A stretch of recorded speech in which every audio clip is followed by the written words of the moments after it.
العالمين والصلاة والسلام على أشرف الأنبياء والمرسلين نبينا محمد وعلى آله وأصحابه أجمعين.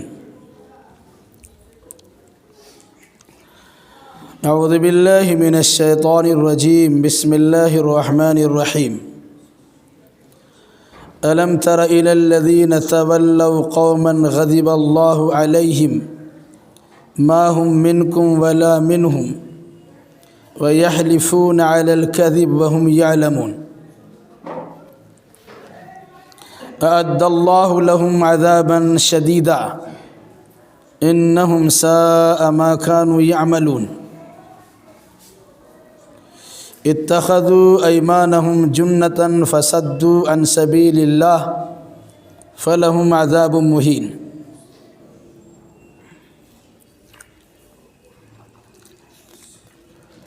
اس سے پہلے کی آیتوں میں سرگوشی کرنے سے متعلق بعض احکام بیان کیے گئے تھے، اور ساتھ ساتھ یہ باتیں آئی تھی کہ اگر کسی مجلس میں آپ لوگ بیٹھے ہوئے ہو تو مجلس کے آداب کا خیال کرنا بھی ضروری ہے. اگر کہا جائے کہ سٹ کے بیٹھیے تاکہ بعد میں آنے والوں کے لیے کشادگی پیدا ہو، جگہ مل جائے، تو اس طرح بیٹھ جانا چاہیے. اگر کسی ضرورت کے پیش نظر مجلس کے صدر اور سردار کی طرف سے کسی کو یہ حکم دیا جائے کہ یہاں سے اٹھیے، تو انہیں قیل و قال اگر مگر چونکہ لیکن کرنے کے بجائے ان کی بات کو سن کر وہاں سے اٹھ جانا چاہیے. پھر یہ بات آئی تھی اگر کوئی انسان تنہائی میں یا اکیلے میں اللہ کے نبی صلی اللہ علیہ وسلم سے ملنا چاہتا ہو اور چپکے راز و نیاز کی اور سرگوشی کرنا چاہتا ہو، تو اللہ نے پیشگی پہلے ہی سے یہ حکم دیا کہ کہیں تمہاری اللہ کے رسول کی بارگاہ میں پہنچنے کے نتیجے میں کچھ غلطی اور بھول ہو جائے تو اس سے پہلے کچھ صدقہ و خیرات کر لو تاکہ اللہ تعالیٰ تمہاری خطاؤں کو اور لغزشوں کو معاف کر دے. پھر یہ بات بھی آئی تھی اگر کسی انسان کے پاس صدقہ و خیرات کرنے کے لیے کچھ نہیں ہے اور انہیں ضرورت ہے کہ اللہ کے نبی صلی اللہ علیہ وسلم سے تنہائی میں بات کرے، تو انہیں بات کر لینا چاہیے. چونکہ ان کی جانب سے کچھ صدقہ نہیں ہوا، کچھ خیرات نہیں ہوئے، تو کہا گیا کہ اللہ نے تمہاری توبہ بھی قبول کیا، تمہارے کاموں پر وہ نگاہ رکھے ہوا بھی ہے، اس لیے تمہاری ذمہ داری ہے کہ اگر تم اللہ کے رسول کی مجلس میں بیٹھ کر یا تنہائی میں ان سے گفتگو کر لیے اور تم صدقہ و خیرات نہیں کر سکے تو کم از کم اتنا ضرور کرو کہ نماز قائم کرو، زکوٰۃ ادا کرو، اور اللہ اس کے رسول کی اطاعت و فرما برداری کرنے کے لیے ہمہ وقت تیار رہو. یہ ہے آداب مجلس اور اللہ کے نبی صلی اللہ علیہ وسلم سے تنہائی میں بات کرنے کا طریقہ. آگے کی آیتوں میں اہل ایمان کو ایسے لوگوں سے دوستی کرنے سے منع فرمایا ہے جو لوگ یا تو نفاق کی بیماری مبتلا ہو یا جو لوگ اپنی بری حرکتوں کے نتیجے میں اللہ کے غضب کا شکار ہو چکا ہو. اور ساتھ ساتھ اگر کوئی انسان ایسی حرکت کرتا ہے، مغضوب علیہم قوم سے دشمنی رکھتا ہے، تو اچھی بات ہے. اور اگر مغضوب علیہم قوم سے دوستی کرتا ہے تو اسے اللہ کے عذاب کا انتظار کرنا چاہیے۔ آیات قرآن کی روشنی میں اس حقیقت کو سمجھنے کی کوشش کیجیے۔ الم تر الی الذین تولوا قوما غضب اللہ علیہم، کیا آپ نے اس انسان کو یا ان لوگوں کو دیکھا نہیں جو لوگ ایسے لوگوں سے دوستی کرتے ہیں جن پر اللہ کا غضب نازل ہو چکا ہے۔ ما ہم منکم، یہ لوگ تم میں سے بھی نہیں ہیں، ولا منہم، اور جن سے دوستی کا دم بھرتے ہیں ان میں سے بھی نہیں ہیں۔ وَيَحْلِفُونَ عَلَى الْكَذِبِ، وہ جھوٹی قسم کھاتے ہیں۔ وَهُمْ يَعْلَمُونَ، جان بوجھ کر، اس حالت میں وہ جانتے ہیں، یعنی جان بوجھ کر جھوٹی قسم کھاتے ہیں۔ کون لوگ مراد ہیں؟ منافقین کا تذکرہ ہے جو دنیاوی اغراض و مقاصد کے تحت یہودی سے دوستی کرتے تھے۔ منافقوں کا سردار عبداللہ ابن ابی، اللہ کے نبی صلی اللہ علیہ وسلم کے مدینہ پہنچنے سے پہلے مدینہ کے لوگ اس کی سرداری پر اتفاق کر چکے تھے کہ مدینہ کا سربراہ یہ عبداللہ ابن ابی ہوگا۔ لیکن جب اللہ کے نبی صلی اللہ علیہ وسلم مدینہ پہنچ گئے تو آپ کی شخصیت پر جب لوگوں کی نگاہ پڑی تو لوگوں نے عبداللہ ابن ابی کو بھلا دیا اور سارے لوگوں کی توجہات کا مرکز محمد الرسول اللہ صلی اللہ علیہ وسلم بن گئے۔ پھر سبوں نے باتفاق رائے آپ کو اپنا سردار منتخب کر لیا۔ عبداللہ ابن ابی نے دیکھا کہ ہماری چودراہٹ اور سرداری تو ان کی ویسی نہیں ہے، لیکن تھا بڑا چالاک، اس لیے کھلم کھلا اللہ کے نبی صلی اللہ علیہ وسلم کی مخالفت نہیں کیا۔ یک طرفہ سب لوگ ان کے حق میں ووٹ دے چکے ہیں، تو ہم کچھ کریں گے تو ویسی ہماری کوئی گنتی نہیں ہوگی، سب لوگوں نے تو نکار ہی دیا ہے۔ اب اگر اپنی جانب سے کچھ کرتے ہیں تو سوائے ذلت و خواری میں اضافہ کے کچھ تو ہونے والا نہیں ہے، وہ کنارہ کشی اختیار کر لیا۔ لیکن ریشہ دوانی ظاہر نہیں کی، چپکے وہ حرکتیں کرنا شروع کی ہیں۔ کیا کیا؟ کبھی اس نے مکہ کے مشرکوں سے ساٹھ گانٹھ کیا تاکہ جو لوگ مکہ سے ہجرت کر کے مدینہ آ گئے تھے ان کے خلاف ان لوگوں کو ورغلائے بہکائے اور وہ مدینہ پہ حملہ کر دیں، تاکہ کہنے میں آسانی ہو بھئی ان کے آنے سے مدینہ کے حالات تو خراب ہیں، ہم لوگ تو امن و امان کے ساتھ رہ رہے تھے، یہ اور ان کے ساتھی آئے جنگ کے بادل منڈلانے لگے۔ تو کبھی مکہ کے لوگوں سے ساٹھ گانٹھ کیا مدینہ کے خلاف، مقصد تھا مسلمانوں کے خلاف۔ کبھی مدینہ کے ارد گرد میں جو یہودی پائے جاتے تھے ان سے رشتہ ناطہ جوڑ لیا، لیکن صرف مطلب براری کے لیے، ایسا نہیں ہے کہ یہ لوگ یہودی ہو گئے تھے، صرف یہودیوں سے دوستانہ تعلقات قائم کیے۔ مقصد کیا تھا کہ یہودی لوگ بھی مسلمانوں کے خلاف جنگ کے لیے محاذ کھول دیں، پھر اس کی وجہ سے مدینہ کی ریاست میں امن و امان غارت ہو جائے، کہنے کو ملے گا ایسے انسان کو سردار چنے ہو، نتیجے کے طور پر فتنہ و فساد پھیلنا۔ اسی کا تذکرہ کیا گیا۔ کیا آپ نے ان لوگوں کو دیکھا نہیں الذین تولوا قوما، جنہوں نے ایسے لوگوں سے دوستی کی غضب اللہ علیہم، جن پر اللہ کا غضب نازل ہو چکا ہے۔ یعنی ان منافقوں پہ کڑی نگاہ رکھیے، ان منافقوں نے یہودیوں سے دوستی کی ہے، یہودی جن پر اللہ کا غضب نازل ہو چکا ہے، ان سے دوستی کرنے کا مقصد صرف یہ ہے کہ ان کے ذریعے سے مدینہ پہ چڑھائی کروا دیں۔ قرآن کیا کہتا ہے؟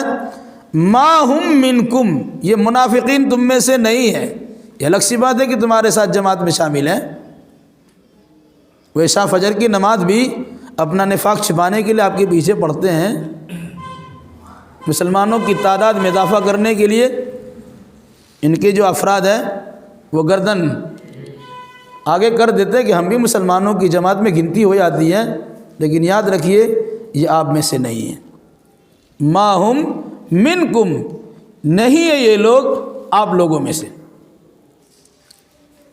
ولا منہم، اور یہ ان لوگوں میں سے نہیں ہے۔ منافقوں نے یہودیوں سے دوستی کی ہے اسی مطلب کے لیے، یہ یہودی بن نہیں گئے، نہ مسلمان بنے ہیں اور نہ یہودی بنے ہیں، وہ کافر کے کافر ہی ہے لیکن اپنا ایمان کا اظہار کرتے ہیں۔ وَيَحْلِفُونَ عَلَى الْكَذِبِ وَهُمْ يَعْلَمُونَ، اپنے آپ کو ایماندار ثابت کرنے کے لیے جان بوجھ کر جھوٹ بولتے ہیں، ان کو پتہ ہے کہ ان کے دل میں ایمان نہیں ہے، لیکن جھوٹی قسم کھا کر قسم اللہ کی ہم تو آپ کے ساتھ میں ہیں، ہم نے ایمان کا اظہار کیا ہے، ہم تو مدینہ کی ریاست کا بھلا چاہتے ہیں، جو لوگ ایمان لانے والے باہر سے آئے ہیں ہم ان کی مدد کرنے کے لیے تیار ہیں، پورے طور سے ہم آپ کے ساتھ ایک قسم کھا کے کہتے ہیں۔ قرآن کہتا ہے یحلفون علی الکذب وہم یعلمون، جان بوجھ کر یہ جھوٹی قسم کھاتے ہیں۔ حدیث میں منافقوں کی علامت اور پہچان کے طور پر یہ بات بتائی گئی، اذا حدث کذبا، جب بات کرتا ہے تو جھوٹ بولتا ہے، اس کی سزا کیا ہوگی؟ اعد اللہ لہم عذابا شدیدا، اللہ نے ان کے لیے سخت عذاب تیار کر رکھا ہے۔ جو مسلمانوں کی جماعت میں شامل ہو کر ان کی تعداد بڑھانے کا ذریعہ دکھائی دیتے ہیں، لیکن چونکہ مسلمان نہیں ہیں، یہ یہودیوں سے دوستی کر چکے ہیں، تو جس طرح یہودیوں پر ذلت و خواری طاری ہوئی ہے، یہ لوگ بھی اللہ کے عذاب سے دوچار ہوں گے۔ انہم ساء ما کانوا یعملون، کیا ہی برا عمل ہے جو یہ انجام دیتے ہیں۔ نفاق کو، لگائی بجھائی کو قرآن نے برے عمل سے تعبیر کیا ہے، ان کی دنیا بھی برباد ہے اور آخرت بھی برباد ہے، یہاں بھی لات کھاتے ہیں وہاں بھی لات کھاتے ہیں، لا الہ الا ولا الہ الا، نہ ادھر کے رہے نہ ادھر کے رہے۔ کیا ہی برا عمل ہے جو یہ لوگ کرتے ہیں، یعنی ان کے اعمال برے ہیں۔ اتخذوا ایمانہم جنۃ فصدوا عن سبیل اللہ فلہم عذاب مہین، انہوں نے اپنی قسم کو اپنا ڈھال بنا لیا ہے، فصدوا عن سبیل اللہ، اور قسم کھا کھا کر اپنے آپ کو مسلمانوں کی جماعت میں شامل کرتے ہیں، وہاں توڑ پھوڑ مچاتے ہیں، لوگوں کو اللہ کی راہ سے روکتے ہیں۔ وہ جہاد کرنے کے لیے مسلمان تیار ہو، کیوں اپنی جان برباد کرنے کے لیے جا رہے ہو؟ کیوں ان لوگوں کی صحبت میں رہتے ہو؟ جاؤ گے کٹ جاؤ گے، تمہارے پاس تو کچھ نہیں ہے، افراد بھی کم ہیں، ہتھیار بھی نہیں ہے، تمہارا سپورٹ کرنے والا کوئی نہیں ہے، جاؤ گے جہاد کرنے کے لیے اپنی جان کو نقصان پہنچا دو گے۔ یہ قسم کھا کھا کر کہتے تھے، قسم کھا کر کہتا ہوں میں تمہارا خیر خواہ ہوں، میری بات سنو، اور ایسے جنگوں میں شرکت کرنے کی تمہاری کوئی ضرورت نہیں، وغیرہ ذالک۔ اس طرح کی باتیں قسم کھا کر کہتے ہیں، اور قسم کو ڈھال بنا کر سیدھے سادے مسلمانوں کی نگاہ میں اپنا وقار بنانا چاہتے تھے۔ اللہ نے کیا کہا؟ فَلَهُمْ عَذَابٌ مُّهِينٌ، تو ان کے لیے ذلت آمیز عذاب ہے۔ منافقت کی بنیاد پر عذاب شدید ہے، اور یہ دو رخی پالیسی اختیار کرتے ہیں جو گری ہوئی حرکت ہے، اس گری ہوئی حرکت کی بنیاد پر انہیں ذلت آمیز عذاب بھی ملنے والا۔ دو عذاب کا تذکرہ کیا ہے کہ کہا اعد اللہ لہم عذابا شدیدا، اللہ نے ان کے لیے سخت عذاب تیار کر رکھا ہے، نفاق کی وجہ سے یہ سخت عذاب سے دوچار تو ہوں گے ہی۔ پھر کہا فلہم عذاب مہین، ان کے لیے ذلت آمیز، ذلیل کر دینے والا عذاب ہے۔ کیوں؟ یہ ذلیل حرکت کرتے ہیں، باضابطہ مسلمان ظاہر کرتے ہیں اور اندر میں توڑ پھوڑ کرنے کی کوشش کرتے ہیں، یہ ذلت آمیز حرکت ہے جس کی وجہ سے سزا ان کو ذلت والی سزا ملے گی۔ لن تغنی عنہم اموالہم ولا اولادہم من اللہ شیئا اولئک اصحاب النار ہم فیہا خالدون۔ ان کا مال اور ان کی اولاد انہیں اللہ کے عذاب سے بچا نہیں سکتی۔ سیدھا سادہ قرآن نے اعلان کیا ہے، ان کے پاس اگر مال ہے تو مال بھی اللہ کے عذاب سے بچائے گا نہیں، اور ان کے پاس جو افرادی قوت ہے، اولاد کی کثرت ہے، سو جب مال خرچ کر کے اللہ کے عذاب سے بچ جائیں گے اور ہمارے بیٹے ہماری اولاد ہماری پشت پناہی کرنے کے لیے تیار ہو تو ہم ذلت و خواری کے عذاب سے محفوظ رہ جائیں گے۔ تو قرآن نے کیا کہا؟ لن تغنی عنہم اموالہم، ان کے مال انہیں کچھ کام نہیں آئیں گے، ولا اولادہم، اور نہ ان کی اولاد کچھ کام آئے گی، من اللہ شیئا، اللہ کے عذاب کے مقابلے میں۔ جب اللہ عذاب دینا چاہے گا نہ مال کام آئے گا نہ اولاد کام آئے گی۔ اولئک اصحاب النار، یہ تو جہنمی ہے، ہم فیہا خالدون، اس میں ہمیشہ رہیں گے۔ گویا جس طرح کفار و مشرکین اپنے کفر و شرک کی بنیاد پر جہنم میں ہمیشہ ہمیشہ رہیں گے، اسی طریقے سے وہ منافقین جنہوں نے اسلام کے خلاف کسی قسم کی کسر باقی نہیں رکھی، تو ایسے منافقین بھی جہنمی ہے اور ہمیشہ ہمیشہ رہیں گے۔ گویا جس طرح کفار و مشرکین سے اے مسلمانوں آپ کا کوئی رشتہ ناتا نہیں ہے، اسی طرح منافقین سے بھی آپ کے کوئی سروکار نہیں ہونے چاہیے، ورنہ اس کی دوستی آپ کو لے ڈوبے گی اور وہ آپ کو اللہ اس کے رسول کے نافرمانی کرانے میں ڈھکیل دیں گے۔ یوم یبعثہم اللہ جمیعا فیحلفون لہ کما یحلفون لکم ویحسبون انہم علی شیء الا انہم ہم الکاذبون۔ جس دن اللہ ان تمام کو جمع کرے گا، مسلمان کو بھی، کفار و مشرکین کو بھی، یہود و نصارہ کو بھی، اور ان منافقین کو بھی، سب جمع ہے۔ فیحلفون لہ، یہ منافقین اللہ کے سامنے بھی قسم کھائیں گے، کما یحلفون لکم، جس طرح دنیا میں تمہارے سامنے قسم کھاتے ہیں۔ یعنی یہ نہنجار قسم کے لوگ سوچیں گے کہ اللہ کو بھی عطا پتہ نہیں ہے، اللہ کو بھی جھوٹ بول کے نکل جائیں گے۔ جس کی عادت ہو جھوٹ بولنے کی وہ کہیں بھی جھوٹ بول دیتا ہے، بھی بچوں سے بولتا ہے، دوست احباب سے بولتا ہے، بڑے چھوٹے کے پاس ہی بولتا ہے، فطرت اس کی ہے جھوٹ بولنے کی۔ جس کی زبان میں ہمیشہ گالی ہو، دوست احباب کی مجلس میں وہ گالی گلوچ کرتا ہو، وہ ماں بہن اپنے گھر میں بھی کرتا ہے، کیونکہ اس کی عادت بنی ہوئی ہے۔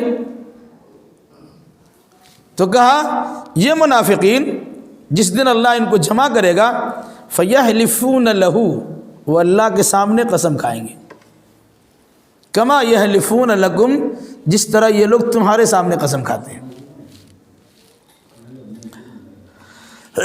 وَيَحْسَبُونَ أَنَّهُمْ عَلَىٰ شَيْءٍ،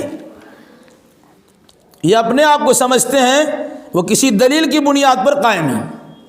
الا انہم ہم الکاذبون، سنو یہ پکے جھوٹے لوگ ہیں۔ منافقوں کے جھوٹ کا پردہ فاش اللہ تبارک و تعالیٰ نے کر دیا۔ ان کے قسم کھانے سے کوئی آدمی اس کے فریب، دام فریب میں نہ جائے۔ اکثر و بیشتر دیکھا گیا جو جتنا زیادہ قسم کھاتا ہے اتنا زیادہ جھوٹ بولنے والا ہوتا ہے۔ بھائی جب سچ بولنا ہے تو قسم کھانے کی ضرورت ہی کیا ہے؟ الا ماشاء اللہ، ورنہ اکثر زیادہ قسم کھانے والے زیادہ جھوٹے ہوتے ہیں۔ اور یہ منافقین کی علامت بتلائی گئی، 3 علامتوں یا 4 علامتوں میں سے ایک علامت، جب بھی بات کرتا ہے تو جھوٹ بولتا ہے۔ استحوذ علیہم الشیطان فانساہم ذکر اللہ اولئک حزب الشیطان الا ان حزب الشیطان هم الخاسرون۔ ان پر شیطان غالب آ چکا ہے، پس فانساہم ذکر اللہ، انہیں شیطان نے اللہ کے ذکر سے غافل کر دیا ہے۔ اولئک حزب الشیطان، یہ لوگ شیطان کے پارٹی ہیں۔ الا ان حزب الشیطان هم الخاسرون، اور سنو یقیناً شیطان کی پارٹی یا شیطان کی جماعت وہ نقصان اٹھانے والی ہے۔ منافقوں کی منافقانہ حرکت کا تذکرہ کرنے کے بعد قرآن نے کیا کہا؟ یہ نفاق کی بیماری میں مبتلا اس لیے ہوا ہے کہ شیطان اس پر غالب آ چکا ہے، یہ شیطان کا آلہ کار بن چکے ہیں۔ نتیجے کے طور پر شیطان نے انہیں اللہ کو یاد کرنے سے غافل کر دیا۔ اگر اللہ کو یاد کرتے، اللہ کی پکڑ کو یاد کرتے، اللہ کے انعام و اکرام کو یاد کرتے تو ایسی حرکت نہیں کرتے۔ شیطانی وسوسے کے نتیجے میں یہ اللہ کو بھلا چکا ہے، یہ اللہ کے احسان کو فراموش کر چکا ہے، یا پھر اللہ کے عذاب کو بھی بھلا چکا ہے۔ جب یہ حرکت ہے تو چونکہ شیطان اس پر غالب ہے، یہ شیطان کا پارٹی بن چکا ہے، یہ شیطان کا دوست احباب بن چکے ہیں، یہ شیطان کے پیروکار بن چکے ہیں، یہ شیطانی پارٹی کے ممبر بن چکے ہیں۔ اولئک حزب الشیطان، یہ شیطانی پارٹی ہے۔ اور سنو، جو شیطان کی پارٹی میں جائے گا وہ تو کبھی کامیاب نہیں ہوگا، ہم الخاسرون، وہ نقصان اٹھانے والے ہیں۔ مومنوں کو اللہ کی پارٹی قرار دیا اسی آگے آیت میں، اور اس کے کامیاب ہونے کا تذکرہ کیا گیا۔ منافقوں کو شیطانی پارٹی قرار دیا گیا اور اس کے ناکام ہونے کا ذکر ہے۔ پھر بھی لوگوں کا حال یہ ہے وہ پکا مومن بننے کے بجائے وہ منافق بنتے ہیں اور منافق کا ساتھ بھی دیتے ہیں۔ اللہ نے ایک سمجھ کی توفیق دے۔ کیا کہا قرآن نے؟ ان الذین یحادون اللہ ورسولہ اولئک فی الاضلین، یقیناً جو لوگ اللہ اور اس کے رسول کی مخالفت کرتے ہیں، اولئک فی الاضلین، تو وہ لوگ ذلیل ہونے والے لوگوں میں سے۔ اللہ کی مخالفت اور رسول اللہ کی مخالفت مراد موجودہ دور میں قرآن و حدیث کی مخالفت۔ جو لوگ مخالفت کرتے ہیں، حدہ کا معنی ہوتا ہے ایک کنارے میں وہ ہو اور ایک کنارے میں ہو، حدود لگاتے ہیں نا، جو حادہ کا تذکرہ کیا گیا۔ تو اللہ اس کے رسول کا فرمان ایک کنارے میں ہے اور یہ لوگ مخالفت کرتے ہوئے دوسرے کنارے میں ہیں۔ تو جو اللہ کی مخالفت کرے اور جو رسول اللہ کی مخالفت کرے، اولئک فی الاضلین، یہ لوگ ذلیل ہونے والے لوگ ہیں۔ مخالفت کر کے کوئی انسان عزیز اور عزت دار بن ہی نہیں سکتا۔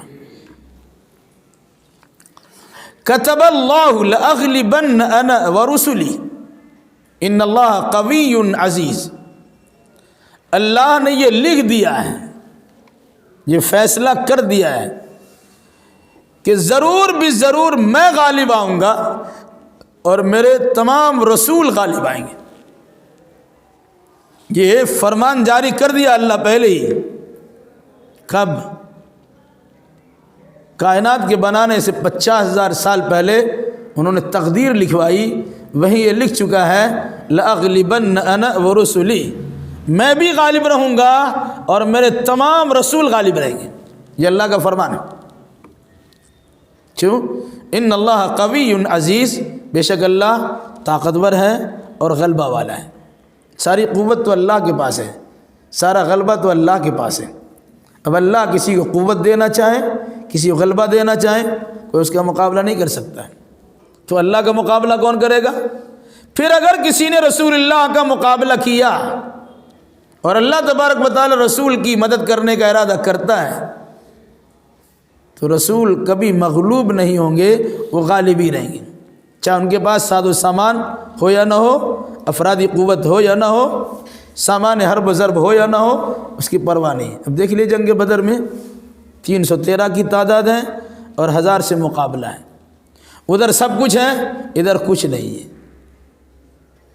ادھر کچھ ہجرت کے ستائے ہوئے ہیں، کچھ مہاجر کے بوجھ اٹھائے ہوئے ہیں، ادھر سب تو اعلیٰ قسم کے لوگ ہیں، مال بھی ہے، ہتھیار بھی ہے، سواری بھی ہے، طاقت و قوت کا اظہار بھی ہے، سب کچھ ہے، اس کے باوجود اللہ نے فیصلہ کر دیا ہے کہ اللہ کے رسول ہی غالب رہیں گے۔ تو جنگ بدر میں 313 کی تعداد میں اللہ تبارک و تعالیٰ نے غلبہ رکھا اور 1000 کی تعداد کو مغلوب کر دیا۔ اس کو علامہ اقبال اس طرح کہتا ہے، فدائے بدر پیدا کر، فدائے بدر پیدا کر، فرشتے تیری نصرت کو اتر آئیں گے گردوں سے قطار اندر قطار اندر۔ بدر جیسا سما پیدا کیجئے، اللہ آج بھی آسمان سے فرشتے کو بھیج دے گا، لگاتار فرشتوں کو بھیجے گا۔ آج مسلمانوں کی مدد کیوں نہیں ہو رہی ہے؟ کیونکہ بدر جیسا سما ہم نے پیدا نہیں کیا ہے۔ ہم سوچتے ہیں کہ مسلح پہ دعا کر لیں گے، کرا لیں گے، مسئلہ حل ہو جائے گا۔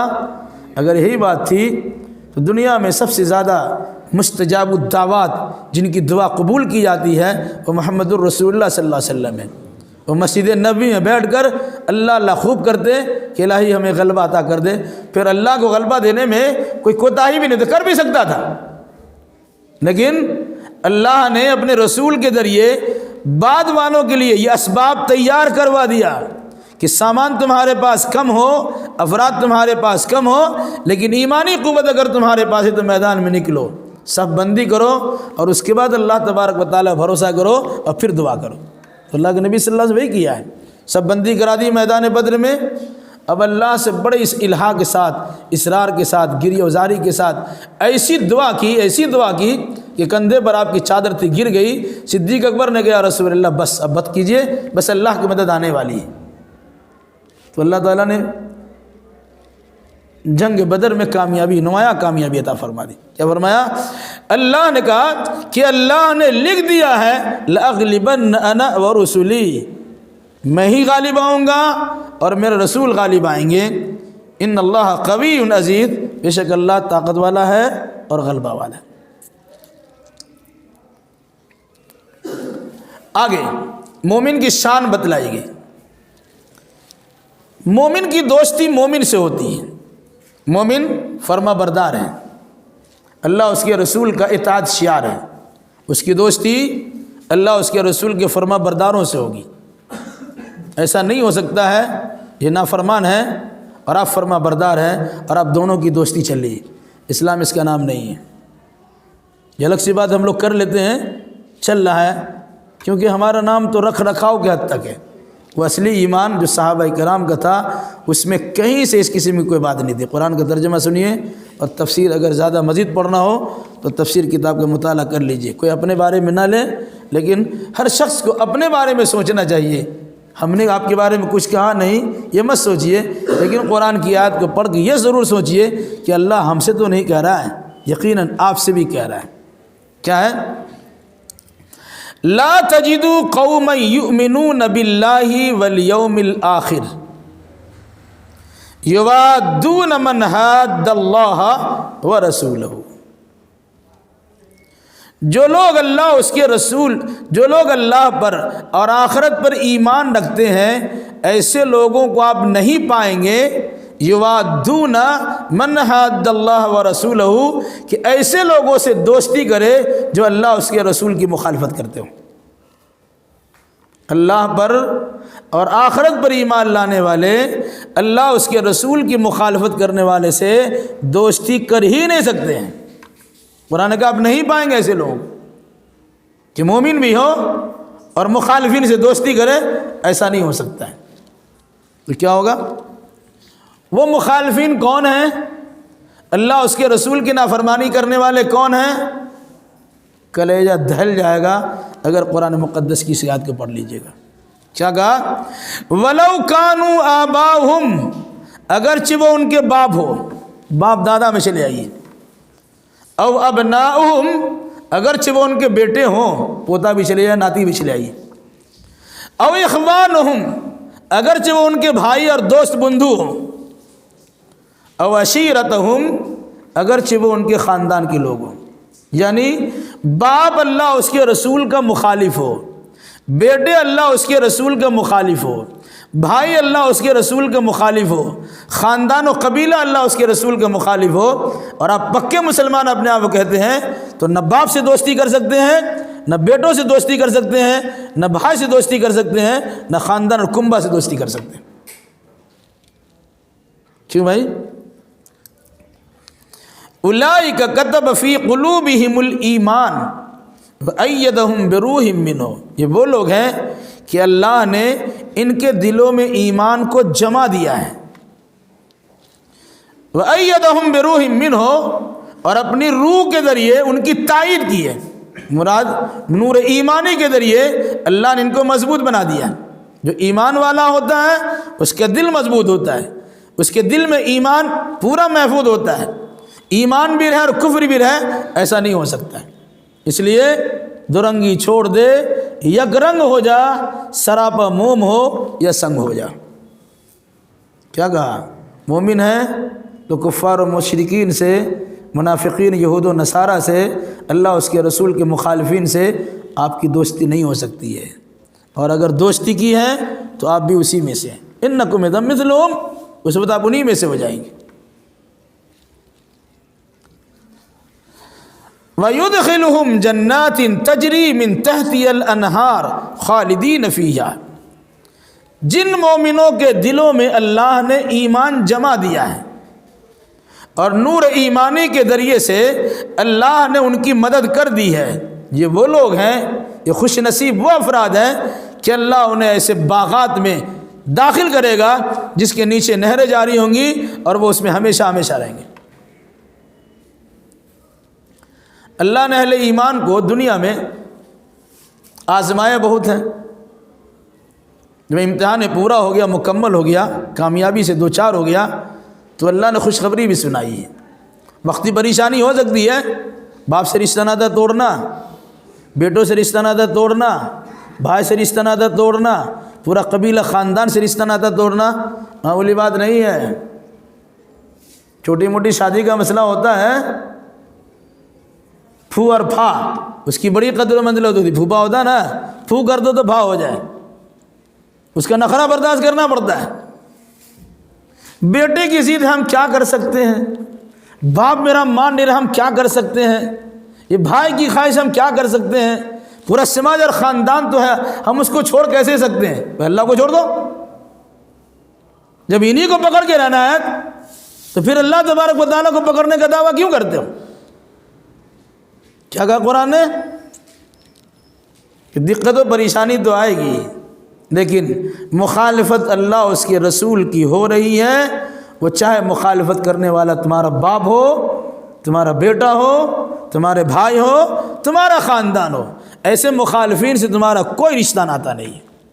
ایمان قبول کیا ہو، اللہ نے ایک دل میں کفر کو اور ایمان کو جمع نہیں کیا ہے، یا تو ایمان رہے گا یا تو کفر رہے گا، یا تو ایمان رہے گا یا تو یہودیت رہے گی، یا تو ایمان رہے گا یا تو عیسائیت رہے گی، یا تو ایمان رہے گا یا منافقت رہے گی، ایک ساتھ دونوں نہیں ہو سکتا۔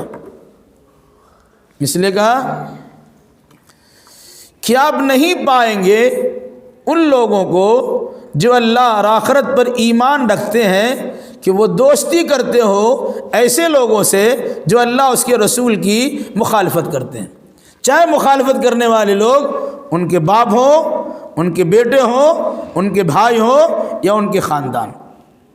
اولئک کتب فی قلوبہم الایمان وایدہم بروح منہ، یہی وہ لوگ ہیں جن کے دلوں میں اللہ نے ایمان کو راسخ کر دیا، ایمان کو جمع دیا ہے، اور اپنے ذریعے سے، اپنی روح کے ذریعے سے، مراد اپنے وحی کے ذریعے سے، اپنے جانب سے ان کے دل میں بات ڈالنے کے ذریعے سے ان کے ایمان کو اور مضبوط بھی کر دیا ہے۔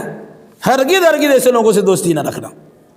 اب اگر کوئی انسان دنیا میں ایسا کر لیتا ہے تو مجدہ اور خوشخبری سنیے، وَيُدْخِلُهُمْ جَنَّاتٍ تَجْرِي مِنْ تَحْتِهَا الْأَنْهَارُ، اللہ ایسے انسان کو ایسی جنت کے باغات میں داخل کرے گا جس کے نیچے نہریں جاری ہوں گی، اس میں وہ لوگ ہمیشہ ہمیشہ رہیں گے۔ اس کی تفصیل کئی بار آ چکی ہے۔ رضی اللہ عنہم ورضوا عنہ، اللہ ان سے راضی ہے اور یہ لوگ اللہ سے راضی ہیں۔ کوئی ضروری نہیں ہے یہ صحابہ کی زندگی تک مخصوص محدود نہیں ہے، قیامت تک جو لوگ اس اصول کے مطابق اپنائیں گے، اس اصول کو اپنائیں گے، اس اصول کے مطابق چلیں گے، اللہ نے ان تمام کے لیے کہا ہے اللہ ان سے راضی ہے۔ اور ظاہر سی بات ہے یہ اللہ کی رضا ہی کے لیے خاندار سے دشمنی مول لے رہے ہیں۔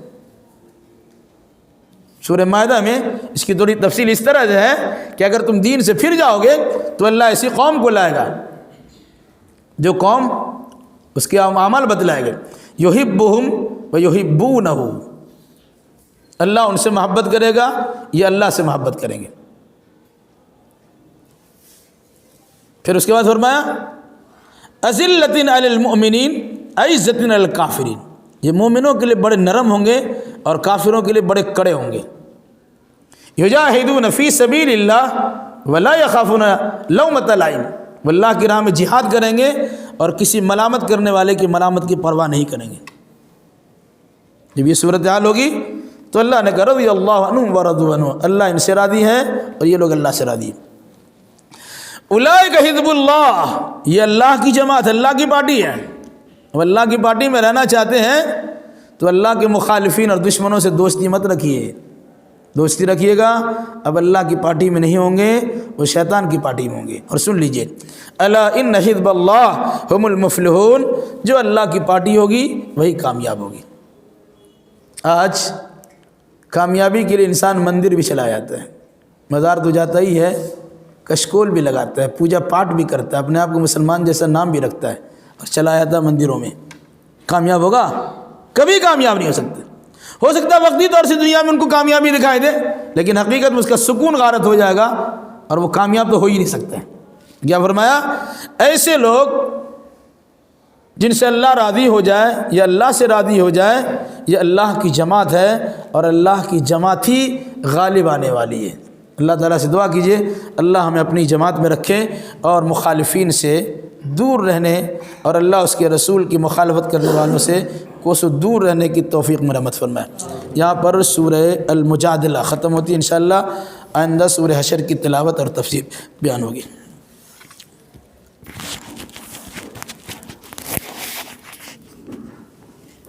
ٹھیک ہے، رکوع کے بعد رکوع میں نماز پڑھنے سے